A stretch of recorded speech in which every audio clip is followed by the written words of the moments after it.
On March 16, 1962, Flying Tiger Flight 739 vanished, leaving behind one of the most confounding mysteries in aviation history. This was no ordinary flight. Operated by the Flying Tiger Line, a prominent military charter airline of the era, it carried 93 U.S. soldiers, 3 South Vietnamese military personnel, and 11 crew members. These passengers were reportedly involved in a classified mission related to the escalating conflict in Vietnam. The aircraft, a Lockheed L-1049 Super Constellation, departed from Andersen Air Force Base in Guam, headed for Clark Air Base in the Philippines. It was a seemingly routine journey, but one that would end in total and unexplained disaster. The Lockheed Super Constellation was a highly advanced aircraft for its time, with a strong safety record and a robust design. Aboard the cockpit of this flight was Captain Gregory Thomas, an exceptionally experienced pilot with over 19,000 hours of flying experience. The crew was equally well trained, and the weather conditions that day were reported to be calm and favorable. Everything seemed to suggest a smooth flight. Approximately 4 hours into the journey, communication with the plane ceased abruptly. There were no distress calls, no reports of mechanical issues, just silence. Attempts to re-establish contact with the aircraft were unsuccessful, and concern quickly mounted. This wasn't a region known for its unpredictability. The Pacific skies were clear, and the planned route was well charted. Yet, Flying Tiger Flight 739 had vanished. Shortly after the disappearance, an intensive search operation was launched. The U.S. military, along with Allied forces, scoured an area spanning 200,000 square miles of ocean. They deployed aircraft, ships, and advanced radar systems, but no trace of the plane was found. It was as if the aircraft had been swallowed by the sky itself. The only potential clue came from a Liberian tanker crew stationed near the flight's intended path. They reported seeing a bright flash in the sky, a phenomenon that some interpreted as an in-flight explosion.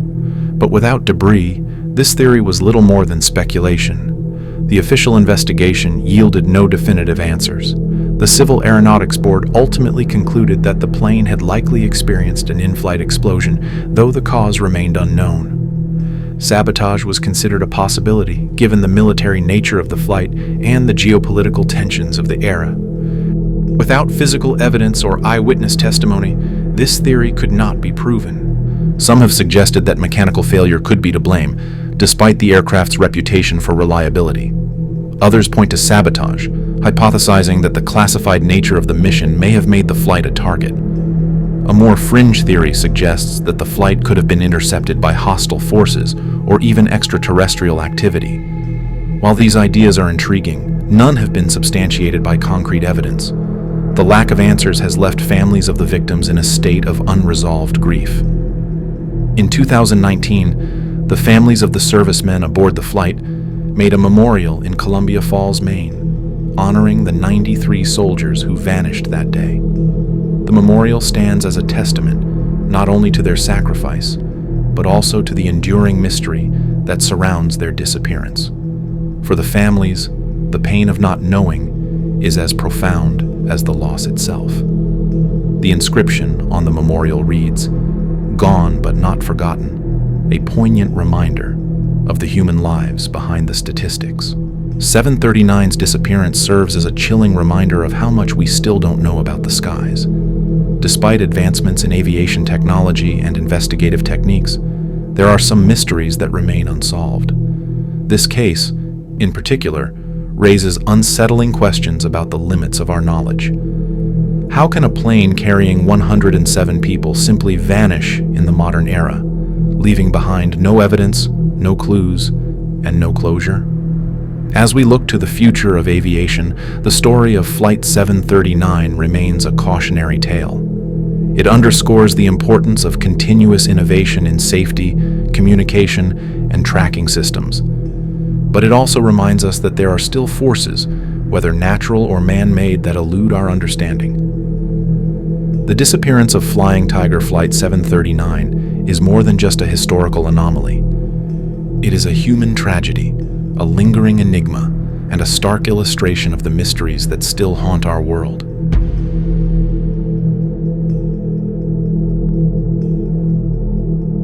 On May 25, 2002, one of the most puzzling aviation mysteries of modern times unfolded at the 4 de Fevereiro airport in Luanda, Angola. A Boeing 727-223 vanished from the airport under circumstances that defy explanation. Unlike many cases of missing planes, this was not a disappearance during a flight with passengers. This plane took off unauthorized, without a flight plan, and was never seen again. What makes this case even stranger is that the Boeing 727 wasn't just an ordinary commercial aircraft at the time. It was being refitted for fuel transportation. The story of its disappearance raises questions about theft, criminal networks, and geopolitical intrigue. The aircraft had a storied history before it arrived in Angola. It was originally part of the American Airlines fleet, where it served for more than 2 decades before being sold to a private company. By the time of its disappearance, the plane had been leased to an Angolan company called Air Gemini. It was stationed at the airport for several months, undergoing modifications to convert it into a fuel tanker. The plane had been out of commission for some time, but on the evening of May 25th, everything changed. Reports suggest that 2 men were aboard the aircraft when it took off. On board the cockpit was Ben Charles Padilla, an experienced American flight engineer and private pilot who had been overseeing the aircraft's modifications. The second man remains unidentified, but was believed to be an assistant mechanic. Strangely, Padilla was not certified to fly a Boeing 727, which typically requires a crew of 3 to operate: a pilot, a co-pilot, and a flight engineer. The plane's unauthorized departure without a full crew immediately raised red flags.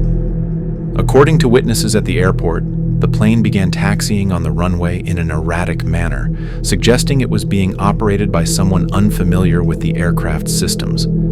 The plane took off without communicating with air traffic control, a major breach of protocol. As the aircraft ascended into the sky, it vanished from radar. No distress signals were sent, and no flight plan had been filed. It simply disappeared. The disappearance of a commercial airliner, especially one as large as a Boeing 727, is an extraordinary event. The U.S. government quickly took notice. At the time, global tensions were high due to the post-9/11 security environment, and the possibility that the plane could be used for nefarious purposes was a significant concern. The FBI and the CIA launched investigations, fearing that the plane might have been stolen for use in a terrorist attack. However, no credible evidence ever emerged to support this theory. One of the most perplexing aspects of the case is the lack of a clear motive. If the plane was stolen, what was its intended purpose? The modifications being made to the aircraft for fuel transport suggest that it could have been valuable to smugglers or criminal organizations. Angola, rich in natural resources but rife with corruption and instability at the time, was a hotspot for illicit activities. Some theorize that the plane was stolen for use in the illegal diamond trade or for transporting contraband in remote regions.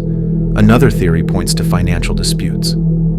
The aircraft's owner reportedly owed significant debts, and the disappearance could have been an attempt to recover the asset by selling it on the black market. The 727 model was highly sought after for its ability to land on short, unpaved airstrips, making it ideal for operations in remote or underdeveloped areas. This could explain why it vanished so completely. It may have been dismantled or repainted and is now operating under a false registration in some remote part of the world. Despite extensive efforts by multiple agencies, no trace of the plane has ever been found. The Angolan government conducted its own investigation, but the results were inconclusive. Satellite imagery and intelligence-gathering efforts by the US and other nations also turned up nothing. It's as if the plane disappeared into a void. One of the enduring mysteries is the role of Ben Charles Padilla. While he was not certified to fly the 727, his presence on the plane suggests he may have been involved in its unauthorized departure. Padilla's family has consistently maintained that he was not involved in any criminal activity and that he may have been coerced or kidnapped. The lack of communication from Padilla or any other potential conspirators only deepens the uncertainty. The case of the Angola 727 stands out not only for the scale of the disappearance but also for the lack of concrete answers. A Boeing 727 is a massive aircraft over 150 feet long and capable of carrying tens of thousands of pounds of cargo or passengers. Unlike smaller planes, which might vanish in remote regions, A 727's disappearance should leave some trace. The fact that it hasn't raises questions about the capabilities of those involved in its theft and their ability to evade detection. Over the years, aviation enthusiasts, investigators, and conspiracy theorists have speculated about the fate of the flight. Some believe it crashed in a remote jungle or ocean and has yet to be discovered. Others suggest it was deliberately hidden, possibly repurposed for illicit operations in regions far from Angola. There are even claims that the plane was smuggled into another country under a new identity, though no evidence has ever been found to support this. The disappearance also highlights the vulnerabilities in aviation security, particularly in less regulated parts of the world. The unauthorized takeoff of a large aircraft from a major airport is a glaring breach of protocol, one that underscores the importance of stringent oversight and monitoring in the aviation industry. While much has been done to improve security since 2002, the Angola 727 case serves as a reminder that gaps still exist. Today, more than 20 years later, the disappearance of the aircraft remains one of aviation's greatest mysteries. It is a story of unanswered questions, from the motivations of those aboard the plane to the fate of the aircraft itself. For the families of those involved, especially the family of Ben Charles Padilla, the lack of closure is a lingering source of pain. For aviation experts and enthusiasts, the case is a puzzle that challenges our understanding of how something as large and trackable as a commercial airliner could simply vanish. Perhaps it is sitting in a remote airfield somewhere, repainted and operating under a new identity. Perhaps it met a tragic end in an uncharted part of the world, or perhaps the truth lies somewhere in between, obscured by the complexities of geopolitics and human ambition. Until new evidence comes to light, the fate of the Angola flight will remain a mystery, one that continues to captivate and confound in equal measure.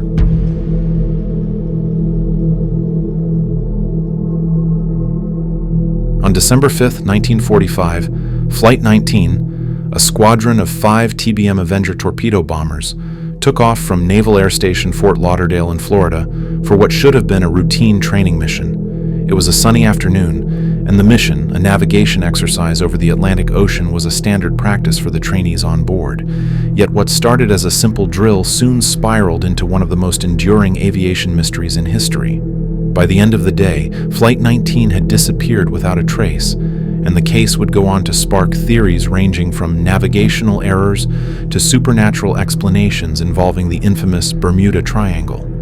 The mission began as a straightforward exercise. Each of the 5 aircraft was crewed by 3 men, most of them students under the guidance of Lieutenant Charles Carroll Taylor, an experienced naval aviator. Taylor, who had logged over 2,500 flying hours, was leading the squadron through a triangular route that would take them east over the Atlantic, north toward the Bahamas, and then southwest back to base. This type of exercise was designed to test the navigator's ability to follow a course using compasses and charts. The first leg of the mission appeared to go as planned. The planes reported no issues as they flew eastward over the ocean. However, trouble began when the squadron turned north. At around 3:45 p.m., radio operators at the naval base began receiving transmissions from Taylor. His voice was calm but concerned. He reported that both of his compasses were malfunctioning and that he could no longer determine the squadron's position. Without a reliable compass, Taylor believed they had veered off course, although his exact reasoning remains unclear. What followed was a series of increasingly desperate radio transmissions that painted a picture of growing confusion and panic. Taylor initially believed that they had flown over the Florida Keys, far to the south of their intended route. Based on this assumption, he directed the squadron to head northeast, thinking it would bring them back to the mainland. However, if they were where Taylor thought they were, this course correction would have been disastrous. It would have taken them further out into the Atlantic, away from land and any chance of rescue. As the hours passed, the situation worsened. The radio transmissions became more fragmented, and static interference made communication difficult. Taylor's instructions grew inconsistent, reflecting his increasing uncertainty about their location. Some of the other pilots reportedly questioned his commands, suggesting they should fly west toward the setting sun, which would logically lead them back to Florida. However, military protocol required them to follow their leader. and Taylor's orders prevailed. By 5 p.m., the weather began to deteriorate. Clouds rolled in, and the seas below grew rough. As night fell, visibility dropped, and the planes already low on fuel were in serious jeopardy. The final transmissions from Flight 19 were faint and disjointed. One pilot was heard saying, "We're entering white water. Nothing seems right. We don't know where we are." Moments later, another voice reportedly declared, "Everything looks strange, even the ocean." After that, the radios went silent. When Flight 19 failed to return, the Navy launched an immediate search and rescue mission. 2 PBM Mariner flying boats were dispatched to search the area where the squadron was last believed to be. Tragically, one of these rescue planes also disappeared. Witnesses later reported seeing a fireball in the sky, leading investigators to conclude that the Mariner had exploded, possibly due to a fuel leak. All 13 crew members aboard were lost, adding another layer of tragedy to the events of that day. The search for Flight 19 continued for weeks, involving hundreds of aircraft and ships. Despite covering an area of over 250,000 square miles, no wreckage, bodies, or other evidence of the planes was ever found. The Navy's official report concluded that the squadron had likely run out of fuel and ditched in the ocean, where rough seas would have quickly submerged the aircraft.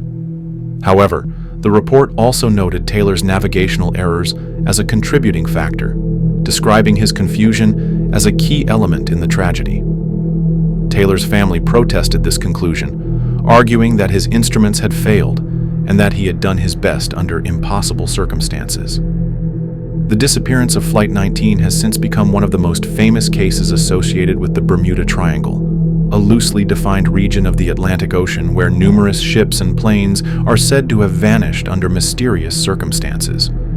The lack of wreckage and the strange details reported in the pilot's final transmissions have fueled speculation about what really happened.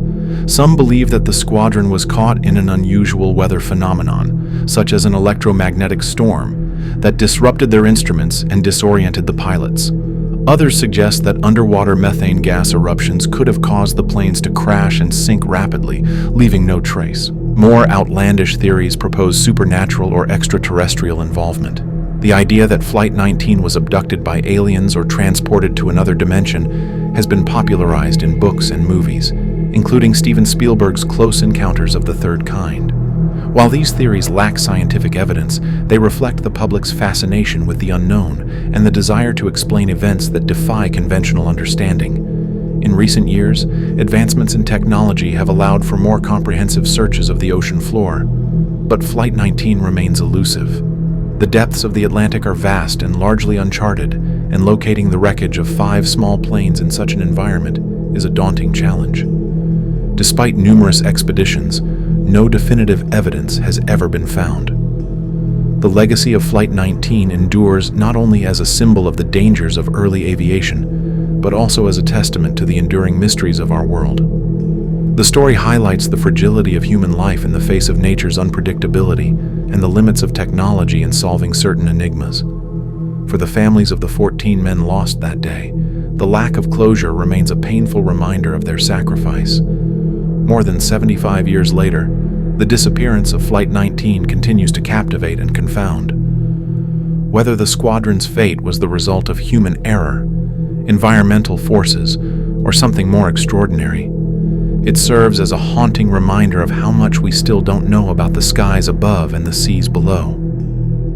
Perhaps one day, advances in technology or a chance discovery will provide answers. Until then, the mystery of Flight 19 remains one of the most compelling stories in the history of aviation.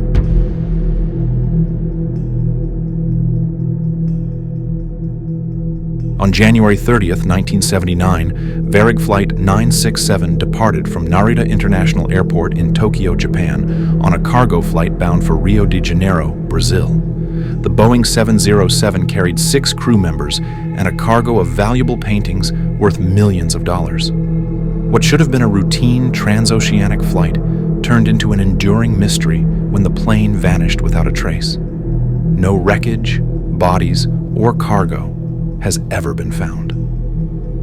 More than 4 decades later, the disappearance of Varig Flight 967 remains one of aviation's greatest unsolved puzzles. The aircraft, a Boeing 707, was piloted by an experienced captain, Gilberto Araújo da Silva.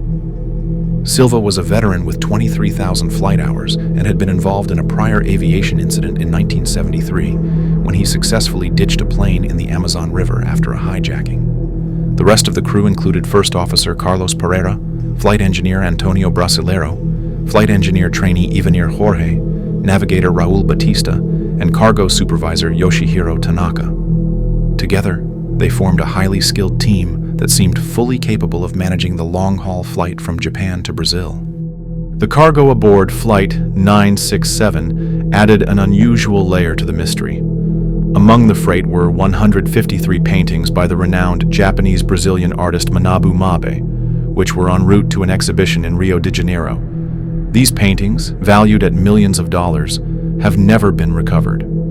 The high monetary worth of the cargo has fueled speculation that the disappearance might have been linked to a theft or hijacking. However, the lack of any evidence complicates these theories.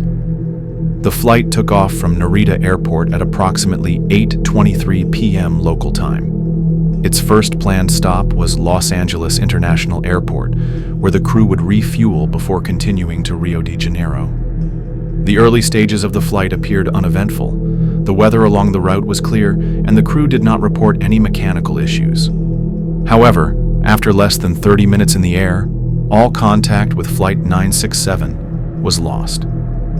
Attempts to reach the aircraft via radio were unsuccessful, and it failed to appear on radar screens. It had simply vanished. The immediate response to the disappearance was swift.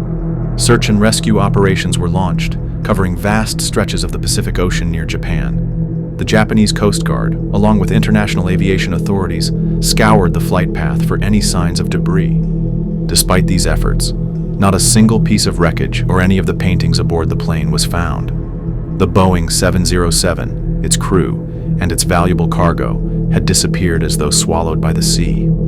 The lack of physical evidence has given rise to numerous theories about what might have happened to Varig Flight 967. One of the most widely accepted possibilities is that the plane experienced a catastrophic mechanical failure shortly after takeoff. Boeing 707s, though reliable, were not immune to malfunctions, and a sudden issue such as an engine fire or structural failure could have caused the aircraft to crash into the ocean.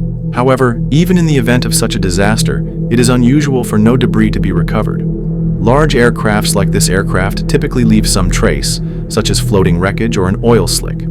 Another theory suggests that human error or foul play might have been involved. Pilot incapacitation or disorientation could have led to the plane deviating from its course and crashing in an unexpected location. Alternatively, some speculate that the disappearance was deliberate. Could someone on board have hijacked the plane? Given the valuable cargo, it's conceivable that a theft could have been planned. However, this theory is undermined by the absence of any ransom demands or attempts to sell the missing paintings.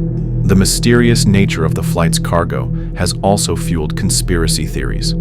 Some have suggested that the disappearance was orchestrated to steal the paintings, while others believe the plane might have been carrying additional undisclosed cargo. During the Cold War, covert operations involving cargo planes were not uncommon, and the possibility that Flight 967 was involved in a secret mission cannot be entirely ruled out. However, there is no concrete evidence to support these claims.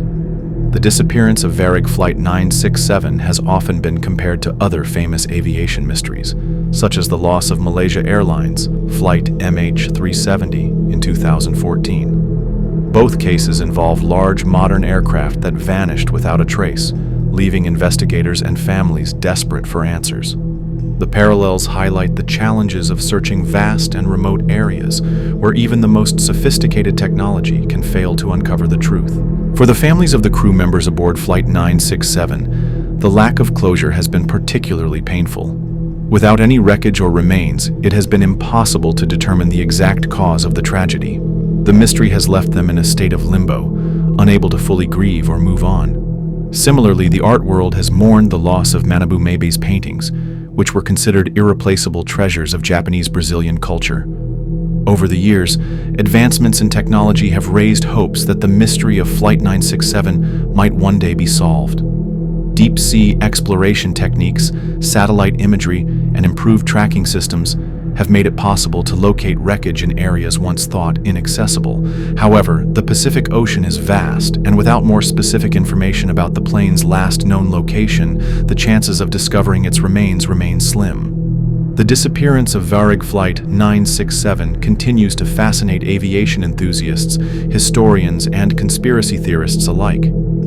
It is a story that embodies the enduring mysteries of air travel, where even the most advanced technology cannot always prevent tragedy or explain the unexplainable.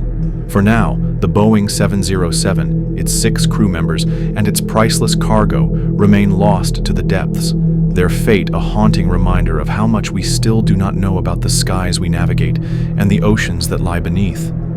Perhaps one day, new evidence will come to light, offering answers to the questions that have lingered for more than 40 years. Until then, the story of Varig Flight 967 remains an enigma, a puzzle that continues to capture the imagination and defy resolution. It serves as a somber reminder of the unpredictability of life and the vast, mysterious forces of our planet.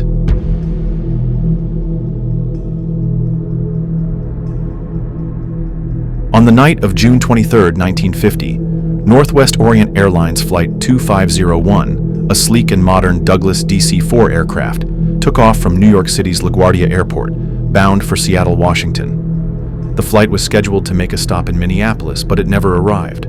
Instead, Flight 2501 vanished somewhere over Lake Michigan, leaving behind no survivors and one of the most baffling mysteries in American aviation history. Despite extensive searches and decades of investigation, the plane's exact fate remains unknown, adding to the tragic lore surrounding this ill-fated flight. The DC-4 carried 55 passengers and 3 crew members that night, all eager to reach their destinations. Among them were families, business people, and individuals traveling for personal reasons. Captain Robert C. Lind, a seasoned pilot with over 17,000 flight hours, commanded the aircraft. His first officer, Donald F. Likens, and stewardess, Virginia E. Thomas, rounded out the professional crew. By all accounts, the flight was in capable hands. The DC-4 was a workhorse of the skies, widely regarded for its reliability and safety record. Nothing about this journey suggested the tragedy that would soon unfold. The weather over the Midwest that night was far from ideal. A powerful storm system had developed, bringing turbulent skies and strong winds over Lake Michigan. As the flight progressed, Captain Lind contacted air traffic control, requesting permission to descend from 3,500 feet to 2,500 feet due to the rough weather. This request was denied because another plane was flying at a lower altitude in the area. Shortly after this communication, all contact with Flight 2501 was lost. The plane simply disappeared from radar, and attempts to reach it by radio were met with silence. When the aircraft failed to land in Minneapolis, Northwest Orient Airlines alerted authorities, and a massive search and rescue operation was launched. The U.S. Coast Guard, Navy, and private vessels combed Lake Michigan and its shoreline for signs of the missing aircraft. The search was one of the most extensive ever conducted in the region, involving aircraft, ships, and ground teams. However, no wreckage or survivors were found. The only clues to the plane's fate came days later when debris began washing ashore near South Haven, Michigan. Small fragments of the aircraft and pieces of luggage were recovered, but the main body of the plane and its passengers remained missing. The lack of a definitive crash site has fueled speculation and theories about what happened to the flight. Investigators initially suspected that the plane had encountered severe turbulence or wind shear, causing it to lose control and crash into the lake. The violent weather conditions that night certainly support this possibility. However, without the wreckage, it was impossible to confirm whether mechanical failure, human error, or some other factor played a role. One particularly haunting aspect of the Flight 2501 mystery is the absence of floating bodies. Aircraft accidents over water typically result in some remains surfacing, especially in freshwater lakes like Lake Michigan. Yet no human remains were ever recovered from the crash. This anomaly has led some to suggest that the plane might have struck the water at high speed, breaking apart and sinking rapidly to the lakebed, where the cold and depth would preserve it. Lake Michigan's depths are challenging to explore, even with modern technology, and much of the lakebed remains uncharted. Over the years, this mystery has attracted the attention of historians.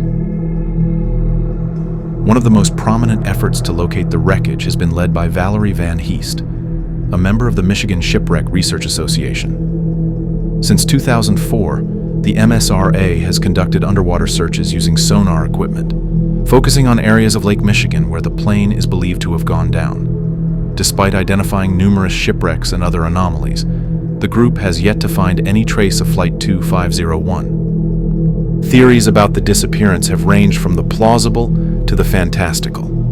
Some believe that the plane's crash was purely an accident, the result of bad weather and unfortunate circumstances. Others speculate that it might have been brought down by a mechanical failure or even a mid-air collision, although no evidence supports this. More outlandish theories suggest supernatural involvement, tying the incident to the so-called Lake Michigan Triangle, a region of the lake associated with mysterious disappearances and strange phenomena. While these ideas capture the imagination, they lack scientific credibility. For the families of the passengers and crew, the loss of Flight 2501 has been a source of enduring grief and frustration. The absence of remains or a definitive explanation has made closure difficult, leaving them to wonder about the final moments of their loved ones. Memorials have been put up in their honor, and their names are remembered as part of the tragic history of aviation. In 2015, the mystery of Flight 2501 was revisited in a chilling way. A fisherman near South Haven, Michigan, pulled up human remains while trawling the lake bed.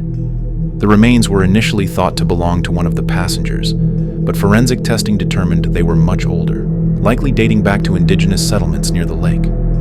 This discovery underscored the complexity of searching Lake Michigan, where centuries of history lie buried beneath its waters. Despite the passage of time, the story of Northwest Orient Airlines Flight 2501 continues to captivate the public.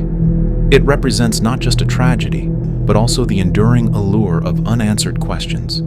In an era where technology has made air travel incredibly safe and accidents increasingly rare, cases like Flight 2501 remind us of the challenges faced by earlier generations of aviators and the mysteries that persist despite our best efforts to solve them. Perhaps one day, advances in underwater exploration or a chance discovery will provide the answers that have eluded us for so long. Until then, this case remains a perplexing chapter in aviation history, a tale of ordinary people caught in extraordinary circumstances and lost to the vast, mysterious depths of Lake Michigan.